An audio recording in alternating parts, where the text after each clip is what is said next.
It's mid-October, so let's see what's going on in my Northern California garden.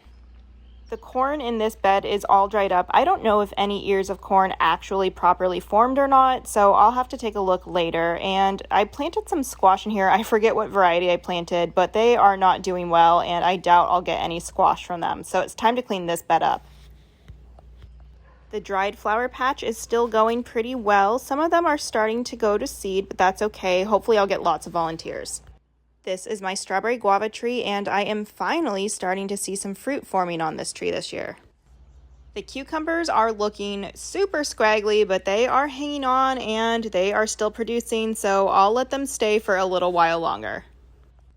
This bed is kind of a hot mess, but I do have some sunflowers in here that are starting to really take off, and this mini bell tomato is looking pretty good and it looks pretty strong still.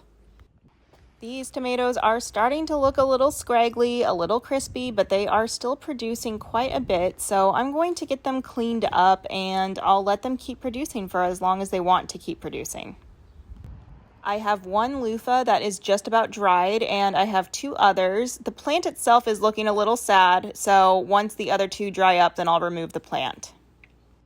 I have some Nada pepper plants here that are doing pretty good. They just look wilted right now from the sun. And then I've got some corn here, so we'll see how that goes.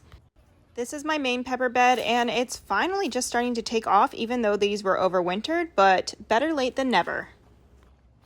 This tomato bed is looking pretty sad. I've already removed a couple of plants, and I'll probably remove the others pretty soon. This is my shishito pepper planter, and they are doing really well. I really love these peppers. The zinnias are still blooming, which is really nice. I love the nice little pop of color that they give the garden. I removed the tomato plants in this bed, and I sowed a bunch of pea seeds in here in their place. I had to put these trays over them though, because the squirrels would just dig them right up, but hopefully they will sprout soon.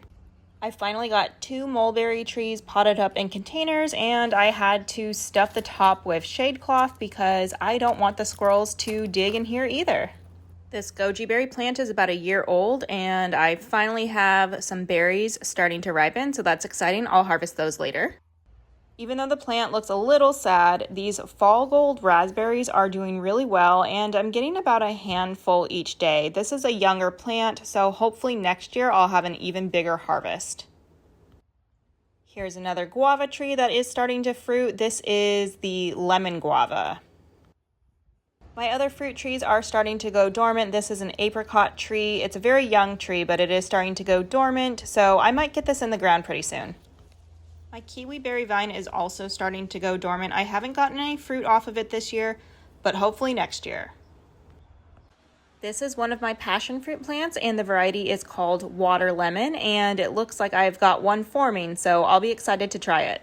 The farm stand is looking like a hot mess. I really need to get this cleaned up. The mint has just really taken over the entire tower. It is starting to come out of every little hole. So I'm going to trim this down. I'll remove some of the dead plants, and then I'll clean it up, and I'll put some of my own seeds in these growing cups with some fresh soil. There's nothing too exciting in the front yard, except I do need to get a bunch of stuff potted up, but now that the weather is starting to cool down, I can probably get that finished. So that's what I've got going on in my garden right now. Things are going to be changing pretty quickly here, and hopefully this time next month I'll be able to show you a completely different garden.